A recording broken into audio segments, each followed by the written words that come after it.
Great.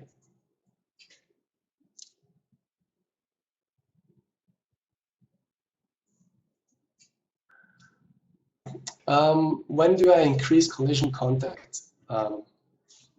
So there's different opinions on this. I found that increasing collision contact iteration gives you a faster result. Also on the groups, the voxel settings. So for you guys that haven't seen this, ShapeCollision basically has divides. Actually, let me demonstrate that. I hope it's not going to crash. Sometimes the max display crashes this. So if we show voxels, there we go. So you can see these are the points that the RBD solver, these are the sample points that it collides with, basically. So it says like, okay, I'm going to divide this mesh into kind of a volumetric voxel grid, and you know, the voxels that are outside of the shape, they're not going to collide, and all the inside ones, they're going to collide. But this is basically your resolution of collision accuracy. So when I go here and set this to 3, and then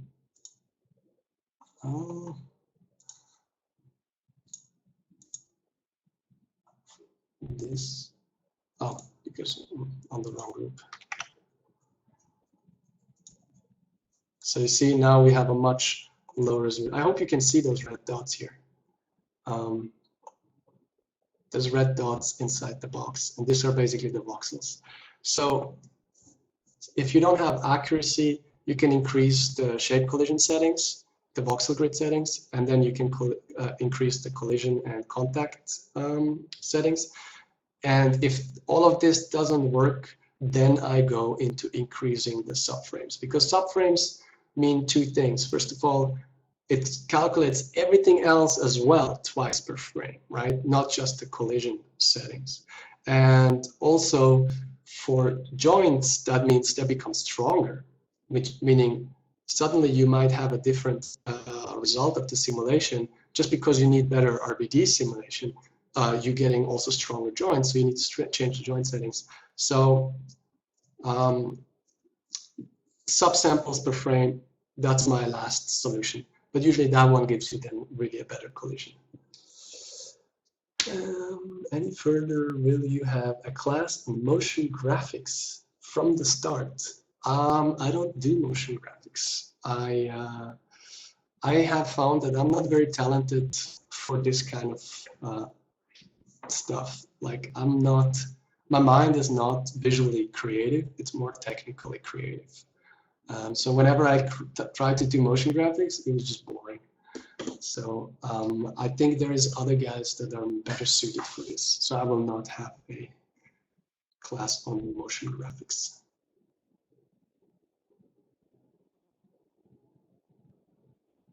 Okay. Oh, what is your impression about Houdini RBD solver? Bullet, I think. I don't like it. It gives too jumpy sim pattern.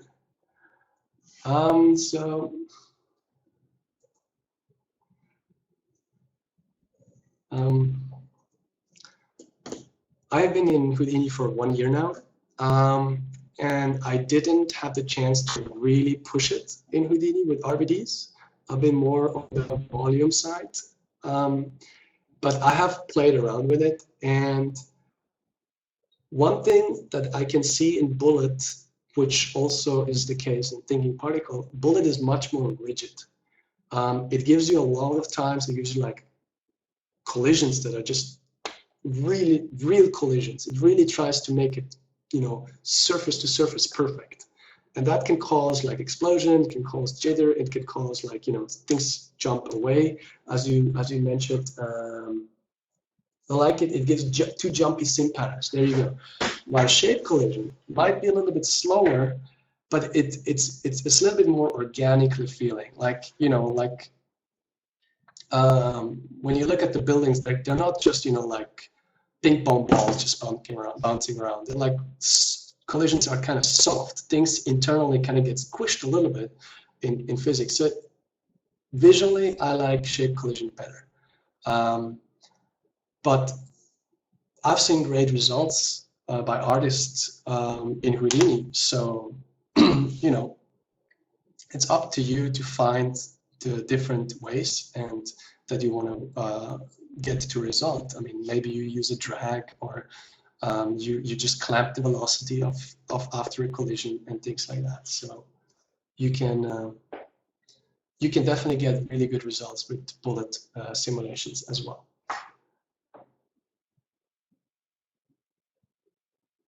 Okay.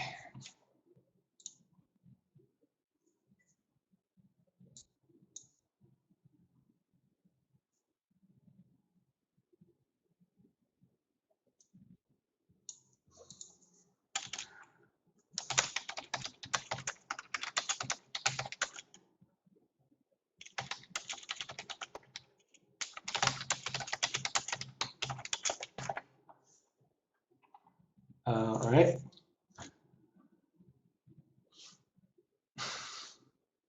What is a good way to add secondary debris which will collide with previous simulation step mesh and trade of simulation speed count? Houdini has nice volume collisions that can handle 100,000 particle collision in one go, but in Max it's much harder to achieve. Okay.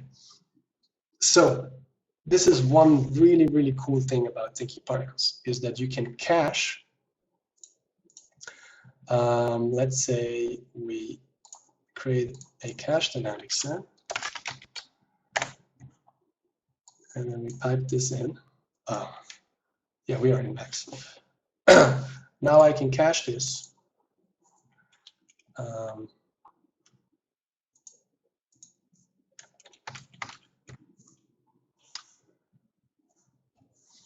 And even though we cached it, we can use this the same way you use in Houdini the VDB collider. You can use the previous simulation cache as your collider. You can just take another shape collision, set it to the group that needs to collide, and then you can set the inside shape collision. You can say like, oh, now the SC group, use that as your neutron collider. And basically that means that everything that you simulated will just be played back, and it's relatively fast collision. But the cool thing about that is, now here comes the power of where I prefer bullet, is like when you have like secondary debris, you usually have big numbers, like, you know, a lot of smaller stuff like pebbles or little, you know, sand or whatever. So now bullet becomes a little bit more powerful, in my opinion, because it can simulate shape collisions faster. So you can, for example, let's say on activation, so group active boxes,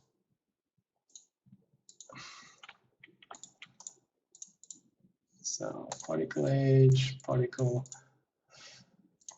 on empty group, generate position board. I'm just going to emit now quickly particles on the surface.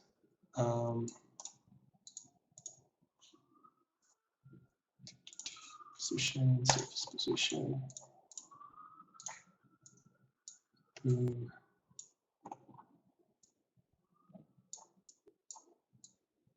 There we go. So now every single box that gets active will emit particle on its face, on the surface. And we can create now a new group, call it secondaries.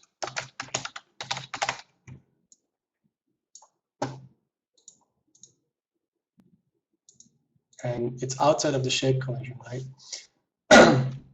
So just make those guys like blue. And we're going to emit secondaries, pistol shot, 25. So every active green box should now emit, there you go, thick particles. And what you can do now is you can go and say, okay, bullet, physics, And then we say, well, we want to simulate the secondaries, but we want to use for collision, we want to use the SC group, which are all the other stuff. And I think the only thing we need to do, this is new, which I haven't used really much so far. We say secondaries. Oh, we need to give them a shape too.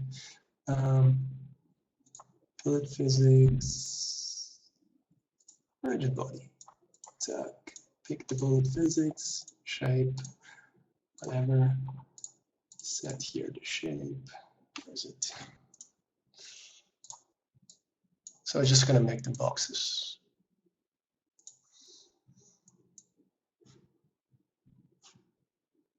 Okay, they're really big.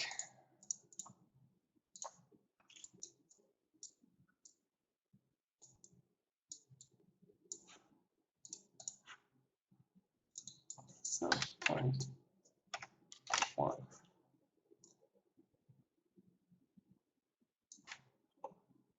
And no collision.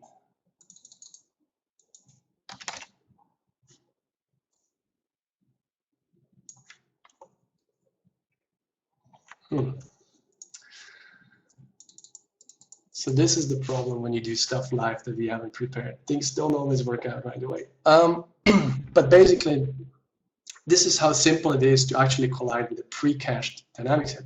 And now what you can do on top of that, you can just go like, hey, on the cache from before, delete everything that's smaller than a certain size and only collide with the big pieces.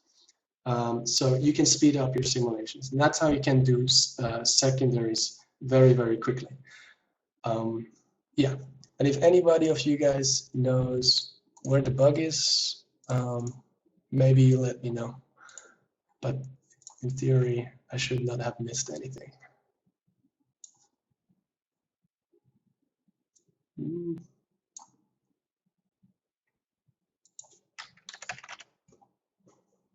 Oh, there you go. So there is a little bit more collision.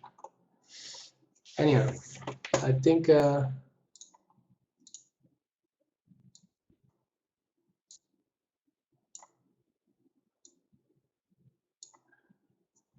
this is enough for the basics.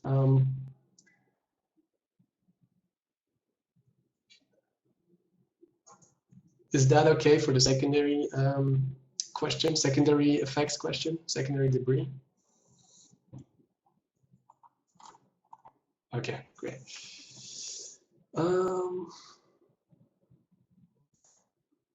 think we're running a little bit out of time because there's more topics to cover in terms of I wanted to actually show you how easy it is to take this setup and apply it to the building scene that we saw before. And then there is also like my suggestions on how to do a reel, what's important in a reel, and also how it is to get into the industry if you haven't had the chance yet. So I could move on with that. Hey, Goran. Yes, I was just going to say that we will probably have the last 15 minutes of the webinar. So, okay. Yeah. Is that good enough? Yeah, I mean, I can extend if you guys are fine, but if you guys getting like enough, then we can. Yeah, I think I'm sure people would just love for you to keep going on. Okay. All right, let's move on, and then we can, if there is time at the end, we can again do a question and answer session.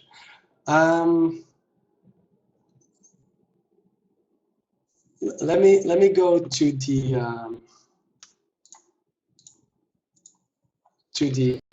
showreel part first, and then if we have time, we'll apply this system on the building.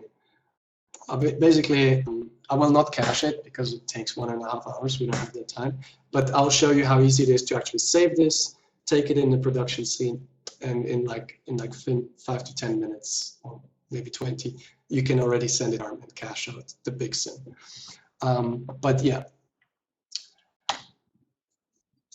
So let's go back to the more broad spectrum of effects and getting into the industry. So when you want to apply for a job, of course, especially if you're new to industry and your name is not around, the showreel is like the most important thing that you need to work on. And there's a lot of different people that have different opinions about how a showreel should look. For me, from my experience, usually, you know, the first few seconds, they need to be important. Like a lot of people put like, you know, the name and then another title, and then it stays there for like 5 seconds, and then it fades off, and then, you know, put a lot of into music and everything. We don't want to see that. We want to see, you know, we're like the same guys, like the guys in the cinema. They're just like, what is this? Show us something that blows us away in the first few seconds, if you can. Now, if you don't have enough material, my opinion is don't try to fill the time with things that are not worth seeing. If you only have one project to show and just a few R&D things that are good looking, keep it short. I'd rather be impressed by something good than see somebody, oh, now he's trying to fill time with stuff that is not necessary. That's my opinion. Now, R&D is can be really cool looking. Like there's some, like if you browse through Vimeo and just type in Houdini or Thinking Particles or Fume or Naiad, you can see like really cool R&D setups. But what is more is if those R&D setups are unique, and if they look like something that you're like, man, this is really good looking. If it's just a test, like, you know, like for example, now we have this jointing system. If you put that on a reel,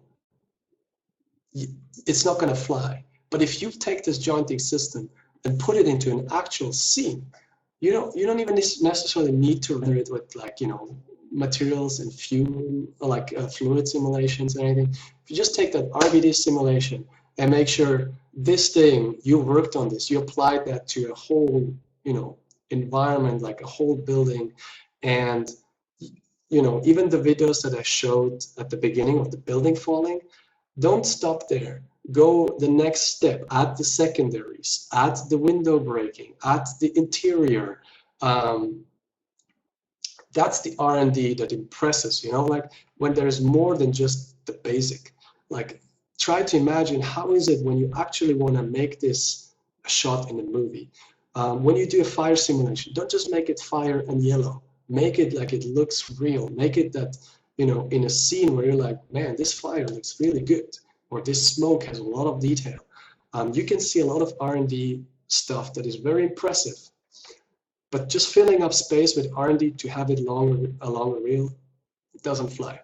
And if you can, make stuff that is unique, you know, stuff that is not like in every other show. All right, so much for the showreel. Also, if you have, let's say, you have a lot, and then you have 2 or 3 things that are really impressive. I would start with something impressive, fill a little bit of space, put something next impressive, fill a little bit of space, another thing impressive. So, you know, don't put anything in there that is not worth watching. But if you have stuff that is like more impressive than others, keep a balance. That's how I like it, because that way I'm like, it's not just going down towards the end. It's like, you know, it goes up and up. So it's still worth watching, because you have to put yourself into the shoes of a recruiter that goes through like 200 videos a day, like when they're looking for a job, like in a big company. They don't have the patience after the 20th video. So they want to see the good stuff. So this is the one thing.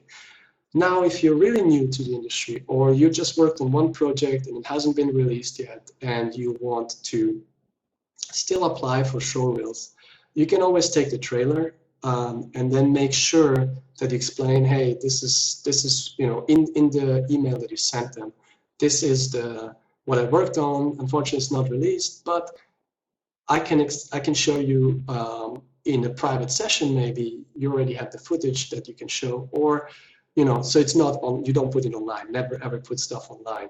that is not released yet. That's going to kill your career. But maybe you can show it in private to just a recruiter on your laptop, like you're showing them if they invite you to the internet. But that's you have to communicate that you have been doing good work. You just can't show it yet. But then you have to have that work as well. You have to have those skills. You can't just invent stuff. And then what is very, very important, like way more important than a showreel, is networking, forums, and getting your name out there. If people know your name, then they will recommend you. If people know that you're good, just because you don't have a reel doesn't mean that you're not good. It means that you can have a lot of talent. You can be really good. Just, you didn't have a chance to release it yet because it's not online. You're not allowed to put it online. But the people that have worked with you, they're on the next project in a new company, and they're like being asked, hey, do you guys know somebody that, we need people? Can you guys recommend somebody? If they recommend you, you're much more, your chance is much higher to get in than actually somebody applying through the job board and sending his reel in. I mean, then you're being trusted by somebody who already works there, and that means for the recruiter, I will definitely want to talk to this person, even if it means that you're not going to get the job. This is very important. So your name, and if you haven't worked in production, there's still the forums. As I told you in the beginning, I was recommended by Joe because he knew me from the forums. He saw what I was posting in the forums. He was seeing how I was helping other people, and he was like, hey, this guy, he brings good solutions. I think he can do stuff. Let's give him a chance. And then I'm very fast. Okay. So make sure people in the industry know about you. And that doesn't mean like, randomly ask for Facebook friends or stuff. This is not necessarily going to fly well. Rather help out people in the forums or do private projects. Show them in the forums. Even ask questions how to approach stuff. Because if you ask a question how to approach something, somebody that knows, that is in the industry, he might reply and you get a connection with him. So he starts helping you out. Now, if you apply what he says and you're doing a good job at it, he will see it and he'll be like, oh man, really well done. Like, and there you go. He knows your name. He will remember it. So networking, definitely big, big thing. So when you get to the interview, I think it's important that you are confident. You can be nervous, but you should be confident. You should be able to be like, I'm Goran. This is what I have done. This is what I know, and this is what I don't know. Now, don't be like, I don't know this, and this software. Just if they ask you, hey, have you worked with this software yet? No, I haven't. I have been using Max and TP so far. That's how I was in the first my first Houdini interview. I was like, I have never used Houdini. I always wanted to learn it, but I never had the opportunity. But I really like that, it's all node-based. I'm very connected to node-based system to drinking particles. And basically, that's why I want to learn Houdini, because I know it has everything in there and da-da-da-da-da-da-da-da-da. And even though I don't know the software they're using, I still come off confident because I know something about it. I know, and I'm really interested. Also, make sure you know who you're talking to. If you're applying to ILM, make sure you know about ILM. I mean, everybody knows about ILM, but know more specific about it. Maybe find out what software they're using and show interest that you want to learn the software. That's why you're applying to them. Because that already gives them a feeling of, oh, you understand what they're doing. You have heard of them. It's not just, I'm an effects artist, ILM is awesome, I want to work for ILM. That comes over boring. So make sure you know who you're talking to. Make sure you're confident, even though if you're nervous. Just, you know, be confident and be respectful. Like, don't, yeah, just with any interview, it doesn't matter if X or not. Be respectful, very important. And also, I don't know, a lot of people in the industry don't care. I personally think if I see somebody who is well maintained, I think this is also how he works. If somebody looks messy, his setups might be messy. It's not really important thing, but you know, it's an interview. You want to show off your best side. Show your best side. And then the last thing, and this is, I think, is like, if you don't do this, yeah, no. Be honest. Do not say you know something if you don't know something. If the interview host, he's gonna figure that out in a split of a second. I mean, let's say somebody asks, have you worked with thinking particles? And I say, let's say I have never worked with thinking particles. I'm from Maya or Houdini. And I said, yeah, I know thinking particles. And then the question was like, what do you like most about thinking particles? Or what have you done with thinking particles? And then you're like, oh, now you have to add another lie and another lie. So it's not gonna fly. Make sure you're confident, and when you haven't faced something, say, I have not had the chance, but this is why I'm really interested into this. And maybe, you know, maybe there'll be like, well, we're really looking for somebody who knows this software already, but at least they will remember your name and you might still do a good impression. What is not making a good impression is being disrespectful, lying, and yeah, so these things don't fly. And then another thing, if you're going to another country, make sure you can communicate to these people. If you're coming to the North American continent, but your English is very broken, like, or you have a very, very strong accent, so it's hard to understand you, it's gonna be a problem. You still might get the job, but it's gonna make it very difficult to work with you. And this is my next point. Like, when you're at work, you need to be able to communicate to your team members, to your supervision, to the other departments. You need to communicate what you need. You need to communicate what you don't understand. You need to communicate how to use your work. So this is all important. Again, same as in the interview. Do not lie. Lying is the worst thing you can do because people talk. And if somebody lies to me, I will have, you know, I might not go around and be like, this guy's a liar. But at some point, I will have to mention it, like, oh, this guy's talking stuff that is not true. Maybe even I will just be like, yeah, whatever. I don't want to work with that guy anymore. So lying is just never flies. Just be open, be honest, be respectful, and show interest. One of the biggest key points is like interest. Like when you walk around through the office and you see something on a monitor and you're like, you know, you see it and it looks good, just go and tap the guy on the shoulder and be like, hey man, what is this? What are you working on? This looks really amazing. What is it? How did you do it? Like, show him like that he did a good job. And this person will remember you and will recommend you. Same as in the forums, give compliments to good work. It will only reflect good back to you. So this is, I think, key. So yeah, being able to work in a team, being respectful, being humble as well, and showing interest. And then when you're at your job, let's say it's your first job, and I've seen this actually happen. Some people come in and they're like, well, this is not a great task. I don't want to do this. I'm not interested into doing sparks.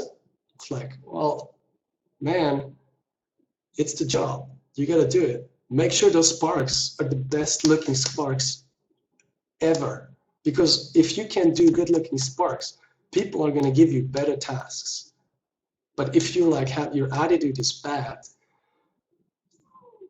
you're going to end up sparks only forever. Or if there is a problem, try to be contributing to the solution. Try to be like, hey, I have this idea. How about we try to solve it like this? Even if it's a wrong idea, people will say like, well, because of this and that, we can't do it, but we can solve it with this idea. And there you go, you already learned something. And because you learned something and you showed interest, this guy knows that you had interest. So, you can show him interest and understanding, and it's always reflecting good at you. So yeah, show interest. And if you want to do something, if you don't agree with some comments, like with some notes on effects, let's say somebody says, we need the explosion to be smaller. Happens a lot. But you're like, man, but I can do the explosion really good looking. So you make the explosion smaller, make sure you address the notes, you do what you're being told to do, and then you do a second version where you make it bigger. And you're like, you can just put it out there when your supervisor comes. It's like, hey, I had some times, and I just wanted to see, I thought, it might look cool if it's bigger. I mean, I wanted to see a good, bigger explosion. And then you show him.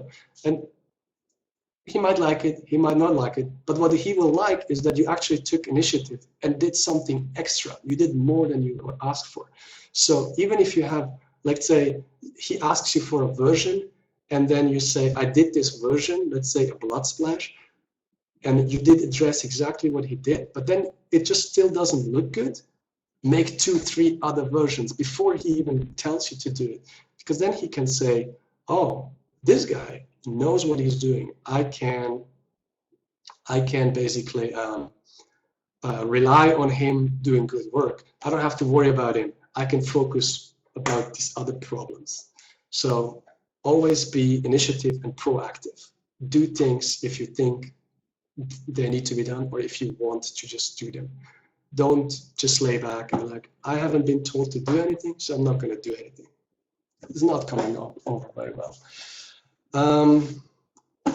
Yes, there was another thing I wanted to mention, I think.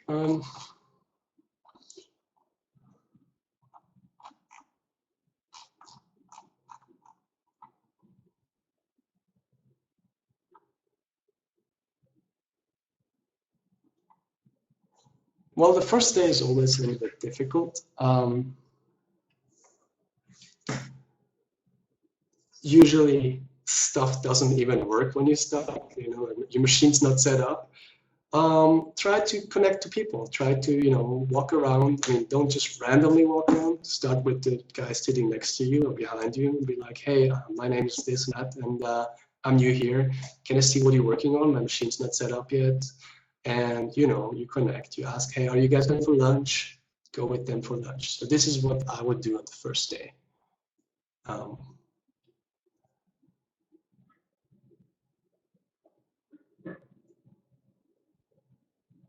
Yeah, ILM, I think they have TP, but it's not their main pipeline, main tool. They have their own custom tools. Yeah, but show your work. Yes, do show your work when you arrive, but do it when people ask you to. Like, where have you been at? People ask you, where are you coming from? Then you can be like, oh, I come from this and this and that studios, and this is what we did. And then you can say like, and then they might ask you, what did you do last, which movie? And then you can tell this movie. Actually, I have a reel if you want to see it. And then usually they want to see it. But just walking around is like, hey, I'm new here. Here's my reel. That's kind of awkward. Yes, let me think. And yeah, offer solutions, offer ideas to other people. If you see people struggling with something, or if you see something great and you're like, it inspires you to have another great idea, find a way to communicate that. And then, right, do not be cynical.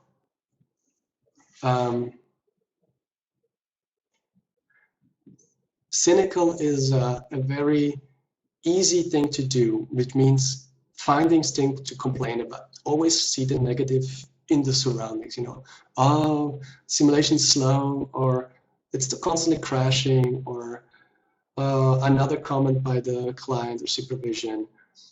Like it makes you like, you know, find excuses why things are not working very well, but it doesn't come off good, especially when you're being cynical about other people. It's not a good thing to do. And it might make you sound smart if you can say like, well, this guy wasn't able to solve it. I could do it better. It doesn't bring you anything. What people remember is not the people that find problems in things. People remember the people that find solutions where there is problems. So instead of pointing out the problem, point out just the solution to a problem. So this is always a good thing to do. And again, it's respectful, it is a good attitude, and it's a constructive thing to do. So this is I think a very important part of working in VFX, because, you know, the world can look gray, and it can also look like the sky can look gray, but it can also look like it's blue. So look for the blue sky, not for the gray sky. All right. So to summarize things up, have a good show. Hey, Goran, maybe I just have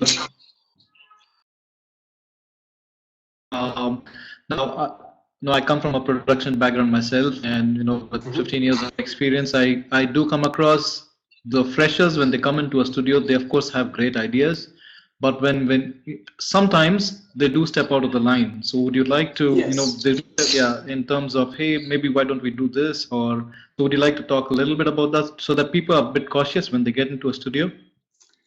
Yes, I mean, if you're new, know your position.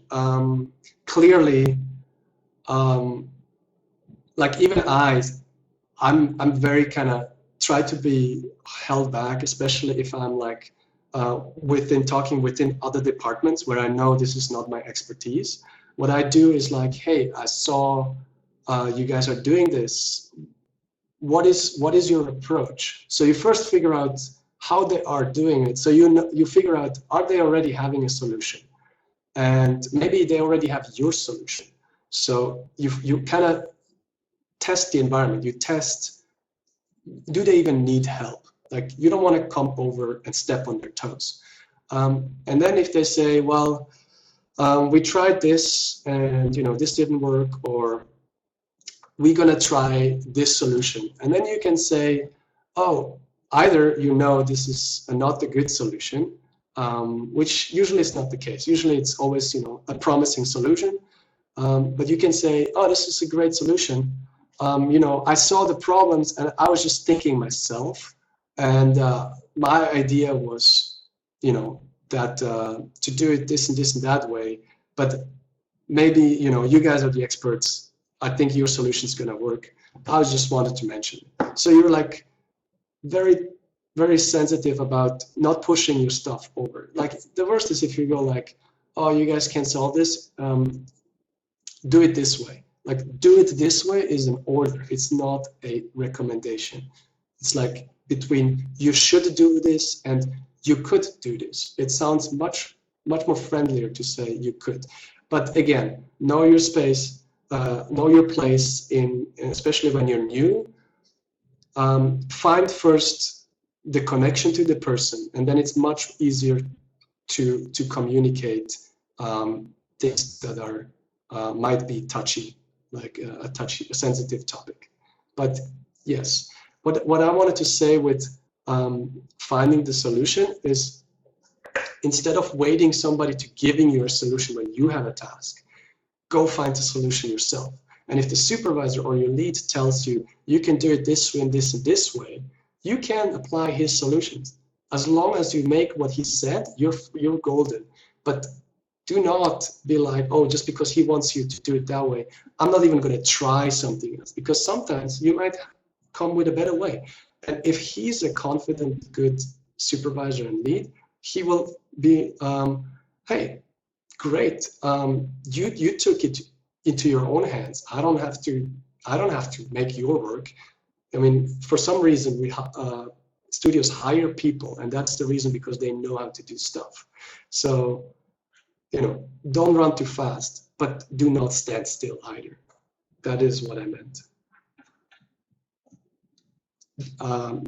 If you don't agree on it, maybe you have a different experience. Feel free to share. But this is when in my team, this has always been the case. I like people to actually come forward. No, I agree 100% with you. It's very important to know your spot in the team. Yeah. Right. So yeah, be respectful. That's also like you be respectful. Don't overstep.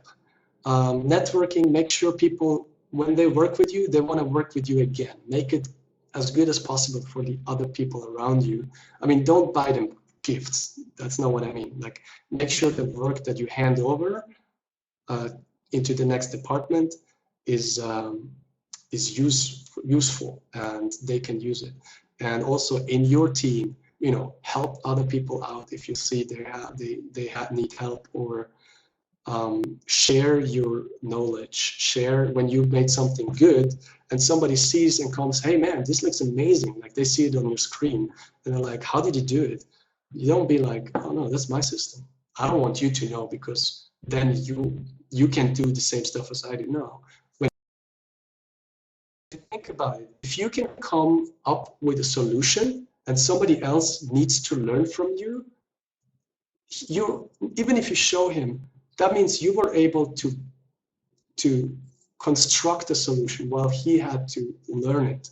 So you're already like, you know, you can already step ahead while he still is learning it. So sharing is not, I don't think it's a danger to my skills and my job.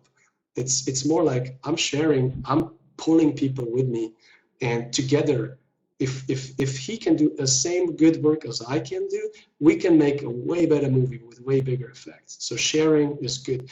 And these people are going to recommend you. They're going to remember your name. They're going to want to work again with you, and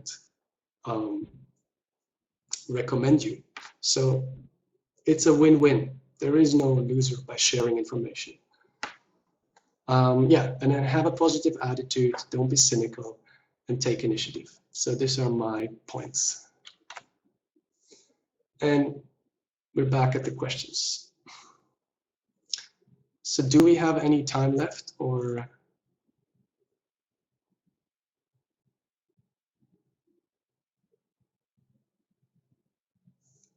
are we running out of time? Yeah, into the session and people are still very interested. We could still open it up for questions. I don't know if you'll be game if I pulled up your showreel now, and just so that people could really enjoy the work that you have done. I know this is not planned, but it's up to you. I have it with me. Yeah. Yeah, I'm not. Oh, okay. I don't know how this is gonna work with the show. Yeah, give it a try. I'll try answering some questions. Yeah, I'll try to answer some questions. Yeah, you could keep answering them, and while the video can just keep playing on, so that should work. Okay. Oh, sorry. I think That's fine. Yeah, I just wanted to make the chat bigger.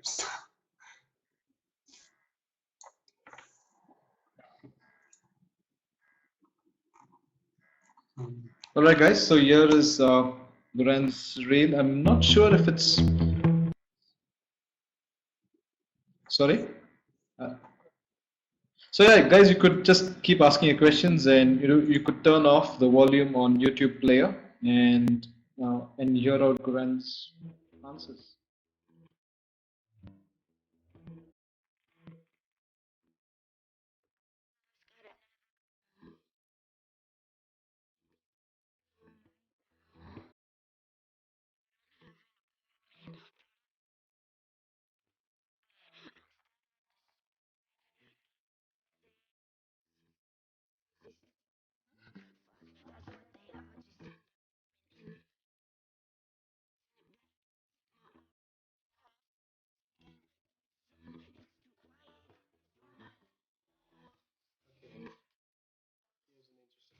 which way you add detail on interfaces, material, displacement, or in geometry.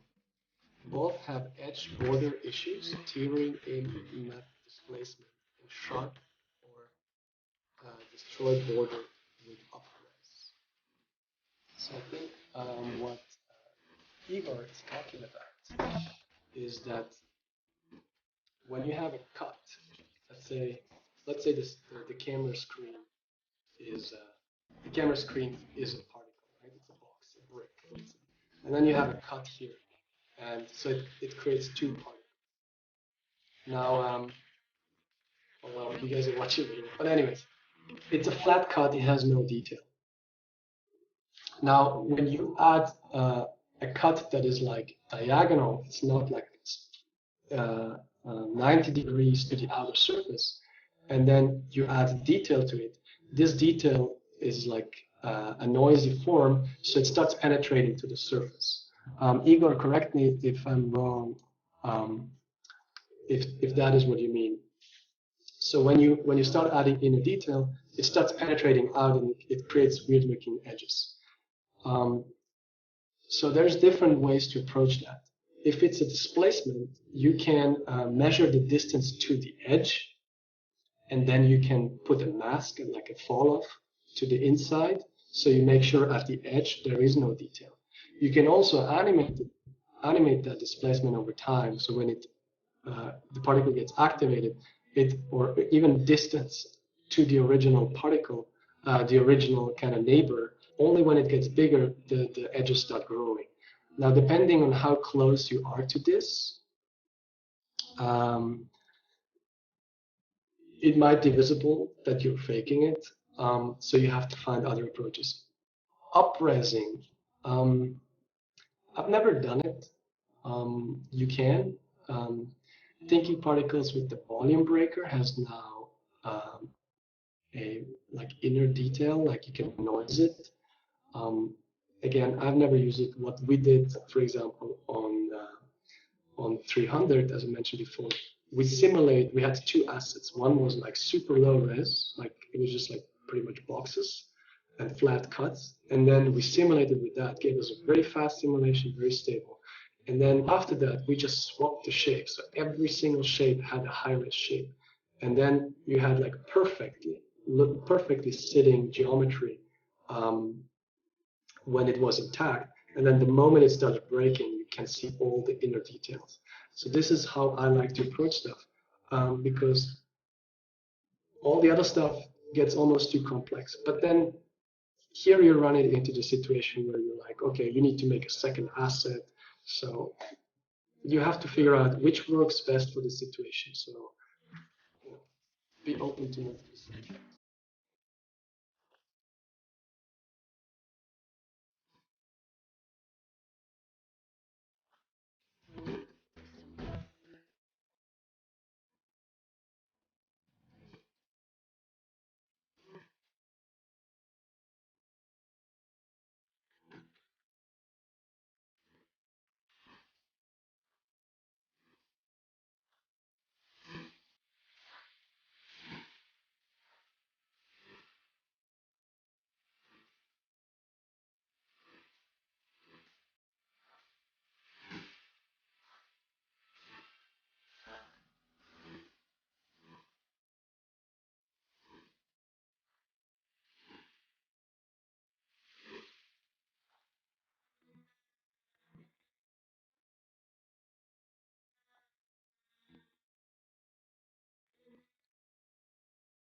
All right. There was a question actually, at one point, yes, being productive and nice, it also at a premium when you're at work. Yes, being productive, of course. Sorry, I forgot that. Like, you can't just fiddle around for weeks on a thing. You have to bring results, but this is kind of a given. If you're delivering work too late, it's too late. You need to be able to deliver in time. And that's what I'm saying. That's why you usually get the leads to give you an input how to do things. That's what I'm saying. Do first what you're being told to, if you have been told to, but then show them you don't necessarily need to be told everything. You can take things in your own hands, because that's the real quality about artists. And then learning Python is useful for effects 3D. Absolutely. Any type of coding, because it doesn't matter which language you learn, you will, I mean, I learned MaxScript. Actually, I learned Flash, ActionScript in Flash long time ago. And it took me a really difficult, long time to learn. But then once I had that, switching to MaxScript was easy. And now that I went from MaxScript, from Max to Houdini, in Houdini you have Vex and Python, I learned it in a really short time. So it doesn't matter which language you learn. I mean, preferably the most difficult one, because any other easy language is just a piece of cake. So if you want to learn coding, definitely do it. It doesn't matter which language. But if you learn Python, make sure you're using a software that supports Python. Like I think Max, the newer versions of Max are implementing Python. So far I've been super happy with MaxScript. It just gives me the results. And then in Houdini, it's Python and Vex. If you want to write your own plugins, learn C++.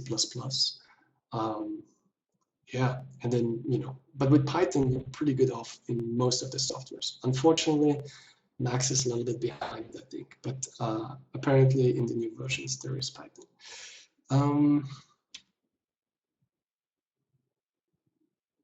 Can you suggest any resources online where we can get stuff for learning and about jobs and internships? Well, learning, I assume you mean effects and thinking particles. Well, I think now, I learned it, I started learning it 10 years ago, and there was a lot of information in the internet. I mean, Google is your friend, and there's so much information. Unfortunately, there's so much that there's also some bad, or less quality information, but 10, 15 minutes in searching, and you will find the answer you're looking for. I'm pretty sure. And yes, I will try to collect some links about learning thinking particles. There is so many videos, it's ridiculous. So you will definitely I think have an easy time. Yeah. Go ahead. In general, not particularly saying about thinking particles or visual effects. There is a ton of information on the internet, but I'm sure you would agree that the fact that there's just so much of it, and for a fresher, then it becomes so overwhelming.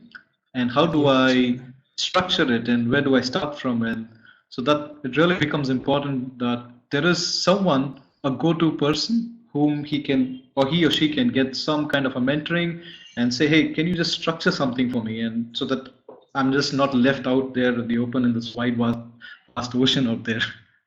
Yeah, I agree. There's almost too much, and you have to find stuff. I face that myself when I'm trying to learn things, like new stuff for me, and I run 10 times into the wrong, I read it and, invest time, and then I'm like, oh, this is not what really helped me. But then if you really want it, you'll find a solution. But yes, I agree. If you have somebody who can actually point you to there, it's definitely better. And that's why forums are such a great thing. I personally, there's a development right now that goes into social media, that the answers on social media. And I find this a little bit less good than forums, because it's harder to search for stuff. Like, everything is in one blog, and if somebody asked a question like 10 days ago, it's going to be covered by 100 other questions and answers. While in the forums, you can search for threads, and then you have a communication inside a thread only about that topic, and then it's very easy to find your answers. So personally, ask questions on forums and search for questions on forums rather than on social media. But there is also stuff on social media as well. And again, Google finds it all. And yes, I will try to collect some links for thinking particle videos and maybe some other stuff as well. And then there's like this, page organizations that do learning DVDs, like Native. I mean, Native Puppets is great, right? You guys have a lot of education on your webpage. Then there is Nauman Workshop, which is really high quality. It's less, well, I wouldn't even say it's less visual effects. There's also visual, effects, but there's also like modeling, animation, and other stuff. Then there's Digital Tutors, which is a lot of time basic information about the software. And then there is Eat 3D, and I think there's 3D Total. There's CG Society, which is insanely rich on information and support. It's really, really great. And they have courses. And I understand some of these courses are expensive. But, I mean, you're investing in your career for the next maybe 40 years. There is no, I mean, I understand it can feel expensive, but if you think about it, if you get a job, that job might pay back in a very short time. So it's good investment. And even if you don't get a job, you will gain a lot of knowledge just by understanding. And then once you understand, you will use it, and then you will take it to whole new levels of understanding your software, because you don't understand just the software, you understand how to do things with it, like we did with the auto-jointing setup. I mean, the software didn't even matter. What mattered is like how we used it to get to our result. And that is what most of just the software tutorials won't teach you. They will just teach you how to use the software. Then comes the practice part and learning all of these things. And it's the fun part. I wouldn't want to take that away from you either. So that's why I'm saying like initiative is important. You keep moving, you keep pushing your boundaries. All right. All right, so I'm just going I sometimes I just keep like bubbling away. So last maybe a question or two before we wrap it up for the day. And hopefully we may have a part 2 to the session, but any final questions, guys? Goran, you can probably take 2 questions, and then I will do a closing remark, and then we could wrap it up for the day. Mm-hmm. Awesome. Last question. How much freedom as an artist do you have in your shot for secondary elements, debris, splashes, additional moving cracks, dust layers, etc.? Often from previous department, you will get only base idea of movement. Describe all required elements, or this is controlled by supervisor. Yes, not just by the supervisor, sometimes even by the client. It's from project to project is different, and also from company to company. Usually, from my experience, the bigger the company, the less freedom. The more hierarchy you have, the more people are telling you exactly what to do. But also your position and your establishment inside the team also defines how you're going to be seen at by other people. So like, for example, when I was at Scanline, I had much more freedom than when I was at Method Studios, because at Method Studios I was new. So they didn't know, I mean, they know my reel, but I was new to Houdini, and I kind of got like a lot of times a little bit told what to do and how to do it. I mean, of course, I was new to Houdini, but then at Scanline, it was just like, we need these crystals to break. Do it, you know, because they knew me. I was there for a long time, so it wasn't very micromanaged. So it's a very situation dependent thing, but basically, yes, the longer you are at the place, the more freedom you will probably get. And also, again, if you show a lot of initiative, if you do your own versions before dailies, and then instead of showing one version that addresses just the note of the supervisor, you also show 3 or 4 other versions of your own ideas.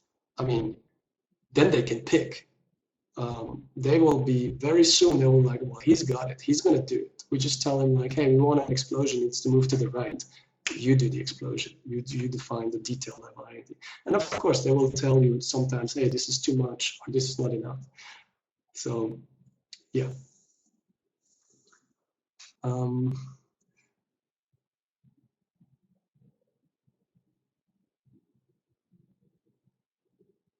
kind of task? When you're not new to the job, so question is by Sebastian Canas, what kind of task a fresher will have to achieve at first? It can be, it can go from sparks to a water simulation to, I mean, it depends on who else they have on the team available. It all depends on the resources. And, you know, I would assume usually, especially in bigger studios, you will start with actually using tools that are already pre-built by other people. So especially if you're not known for being able to do your own tools and R&D. So they have to make sure, okay, this guy, he needs to output results, and we need to make sure his results are looking good. So we take a tool that delivers good results, and then he's just going to tweak numbers.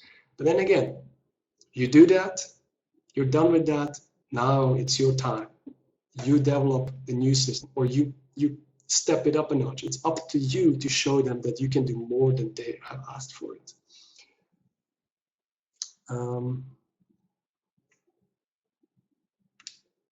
Yeah, fill out the poll that Anand pulled up. And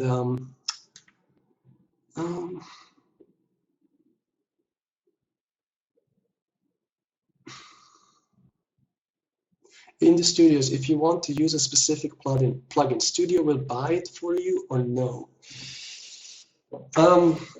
It again, smaller studios, if you can show that you have been using this tool, and the smaller studios that don't really have a big pipeline set up yet, they will, you know, if you tell them and they know, okay, this guy can deliver this with this tool, they will probably buy it. Or if you're like a really experienced supervisor, you come into the studio and you're like, guys, we need to use this tool, I've been using this on the last 10 projects, I can do it with that tool. Then that's going to happen. But if they already have a pipeline and it's established, like big studios, ILM has their own tools, Meta has their own tools. I mean, Scanline has Flowline, its own tool. They will want you to use those tools. They will actually want you to learn their tools and to use them, because it's much, you know, much faster to you to learn it than for them implement a tool into their existing pipeline. So it's more likely that you learn the tools than that they adapt to you as an individual.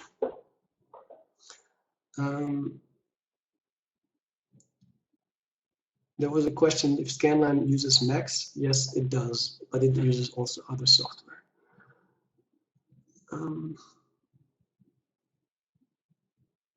All right. Can you suggest resources online? Yes.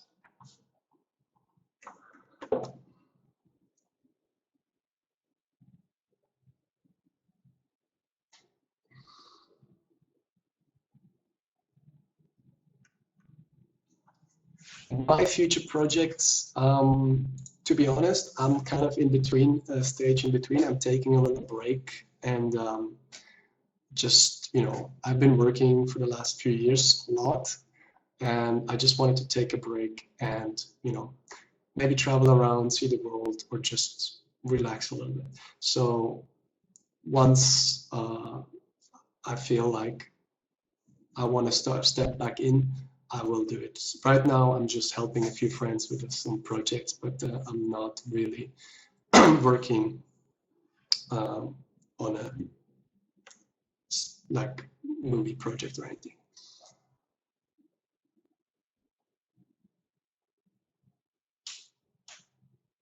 If I have any scripts, since I haven't been using Max for the last year, except the last few days and weeks for preparing this webinar, I don't have things publicly, but ScriptSpot is a good resource to start, and yeah, that's definitely a good resource place to start.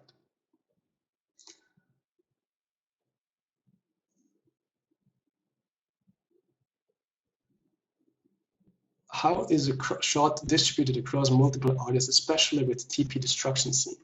That's a very interesting question. Again, this is up for the lead and the supervision to decide, also production.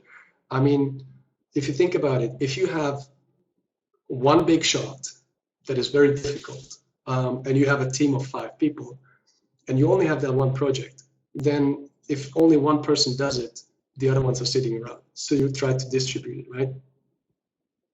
Now, if you look at the perspective from the production level, and you have 10 shots which acquire kind of the same destruction, then you're more efficient if you do one thing, one like little thing. Let's say one does the main simulation of the RBDs, and then the next one does the dust simulation, and then the third one does the secondary debris, and the fourth one does the sparks. Because once you establish the system and you know how to use it, you're much quicker with applying the system to the shots, right? So they kind of try to distribute it so everybody has a little bit of everything, but they want to be efficient and like, you know, yeah, like save money or basically make money with the shots. So they want to make the shot like as good as possible in the shortest time. So they will also try to distribute so you keep doing the stuff that you're good at. And that again is like, it can be a little frustrating at times. For example, I did those ships on 300 with the team, but it wasn't just me, we were a team to doing it. But then some people left, and you know, somebody else was already, that was on that team, was already on a different project doing other stuff. And then whenever there is a ship being destroyed, they're like, oh, Goran can do it. So same happens to other people that do water or fire. They're like, oh, well, we have a guy that can do fire. He's gonna do fire. He's gonna be the first, you know, to be asked for. I personally believe that it's much more rewarding if you as a supervisor, you give a full shot to a person. And I understand that this is from the production side, from the money side, it's not necessarily a very economic thing to do. But then for the artist, he's gonna be owning that shot. It's gonna be his shot. And his motivation of doing that shot very well is gonna be higher. I believe that, and I experienced that with myself. So I would rather motivate the person, make sure the shot quality is going to be good, and he's not going to be tired after the third shot just because he's doing 3 times secondaries that are, or 3 times RBDs that are going to be covered by the dust. So if he does the RBDs and the dust, he's not going to be frustrated if the dust covers the RBDs. He's going to be like, he's going to find the balance, and he's going to love both of them equally. So there's, you know, there's always 2 sides at distributing tasks on a shot. But I personally, I like doing the whole thing, even though, you know, even though I'm tired, I'd love to do at the end even the last spark that enhances the shot a little bit. Then just be like, oh, I'm just going to do the sparks. I don't care about the sparks. I'm just going to do sparks here, here, and here, and then no love. So yeah, this is how tasks usually are being distributed. And then again, you know, smaller companies, you do more on a shot. Big companies with big teams, it's a production line, so everybody does its piece. Oh.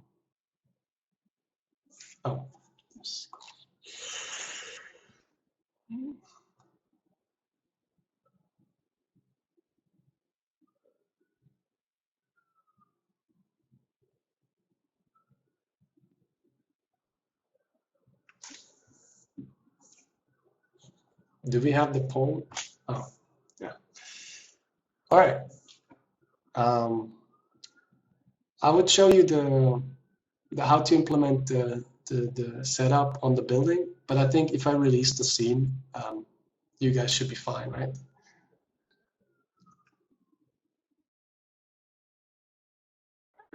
Hey guys, so I think we're going to wrap it. I know you don't want to let Goran go, and I just want to start off by thanking Goran for the awesome session.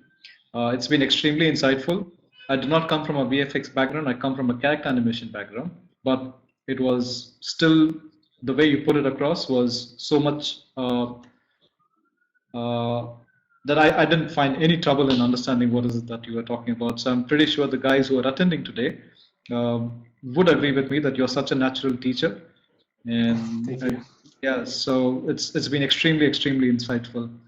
And yeah, I would like to also thank Cedar from CBAS for helping us arrange, connect with Goran and do this wonderful session for everybody. And I do want to highlight that one of the goals that we do want to do with training solutions in India is really get advanced courses available, and for that CBAS is more than happy to actually support the student community in India by offering special privileges, and that will also, you'll probably learn through more once you I do see quite a few of them have actually signed up to learn more about the program, so we'll keep you posted on that. And yeah, so just a quick intro for those who missed out in the beginning about what Native Puppet does before I hand off the mic again back to Goran to say some of the signing words off. Native Puppets is India's first and only training program which focuses on character animation as of today.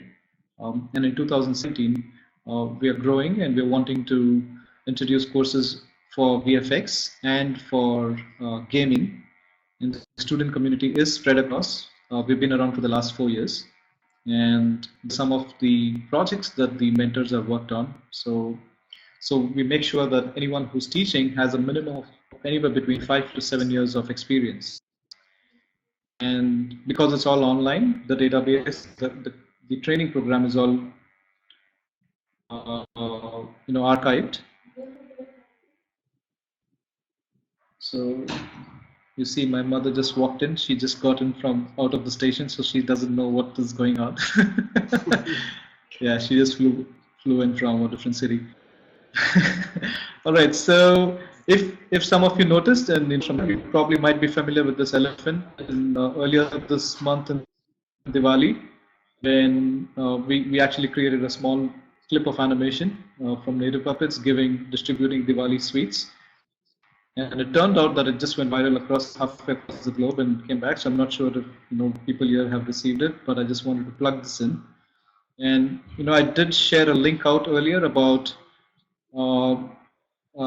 us doing more such webinars. And this is something that Native Puppets has been doing, is really providing a platform to get their foot into the industry, to connect with really high-level professionals. So spend a good amount of. So these are some of the webinars that we have done in the past, and we've always had a great feeling whether we teach the particular subject or not. But it's a great pleasure to actually make available of the network that we already have, and say, hey, do you have a couple of hours that you could just spend and talk to people and give them direction? And that way it would help us get better with these webinars, that if you could just write us a quick review on our Facebook page, and I shared the link earlier, I'll do it again. Right, so that's it from, I do want to give a shout out from Cedar Zen. I know she wants to communicate a big thank you to everyone for coming in and making this a great success. And I think the questions that you guys asked Goran today was really of good quality, and these were not complete fresher questions, complete layman questions. So you guys knew what is it that you were asking and wanting to get answers for. I have my email ID there, and Cedar's email ID has also been shared. So Goran, again, a big thank you for doing this for us. It's been amazing. You've been a fantastic speaker, and I think nobody just wanted this to end. It's been, yeah, and so yeah, more of my mom. Yeah. Right, guys. So I don't know what else, but it's been an amazing session. We have enjoyed it. I've enjoyed it, and I'm sure that everybody else is kind of just love people sharing that you did today with us. Yeah. Over to you. Well, Any final words, and then yeah. Yeah. Well, first of all, thank you to you and Sebas and Cedar for organizing that. Also, for me, it's been a great opportunity. I've never done something like this before, and I enjoyed it a lot. I think it's a great opportunity for everybody to learn more. For me as a speaker, for you guys, for the software, and hopefully, yes, you guys will do more such stuff. I think it's just great and big respect for that. Great stuff. Absolutely. Thanks a lot. I know it's midnight, and yeah. again, I didn't realize it's nice and bright and sunny. You can see it over here, and so again, thanks to you for staying up so late, and thanks to everybody for actually staying back that long. Sorry, you were saying something. Yeah, thank you to guys for listening and staying in with me, even though I'm talking sometimes too long. I mean, I overshot the time here. But yes, your interest is very inspiring for me, and this is definitely a great thing that you guys want. Goran, we have to find a way. Yeah, absolutely. We have to find a way to have you back with Native Puppets, because you might have missed in the chat window, but there were a bunch of them wanting to find out how is it that they could start learning, and they've been asking you that you have to start teaching. So we'll get behind the scenes and work something out, and hopefully, that's fingers crossed. Well, yeah, we might be figuring something out. Also, yeah, I will post. I'll talk to you later about how I can share links for learning TP and stuff. Then we can post it. And then what I wanted to say to you guys, once I release those themes, maybe dive into it and try to use it in your own setups, or even use it on that building that I have in there. And I challenge you to actually push it to the next level. Try to use it and make it movie quality. Try to do that. Like, you have now a startup where you can see how things are done. Like, you use the seats, use the object to particle, use the groups, and maybe you can break some windows. You can maybe emit some dusts or anything. Don't just let this stay here. If you wanna learn thinking particles and effects, just go for it and apply it, and and then maybe you'll have a good result that you can share on Vimeo or on YouTube, and people can give you a thumbs up. So that's what I want to say. And then again, thanks to Sebas. I mean, I'm very thankful for this plugin. Perfect.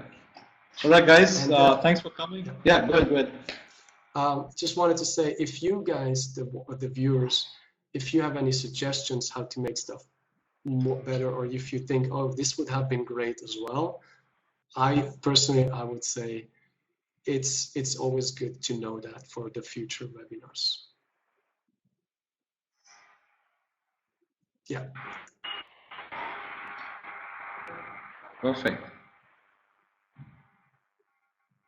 All right. All right, guys. So this window is going to be up and open.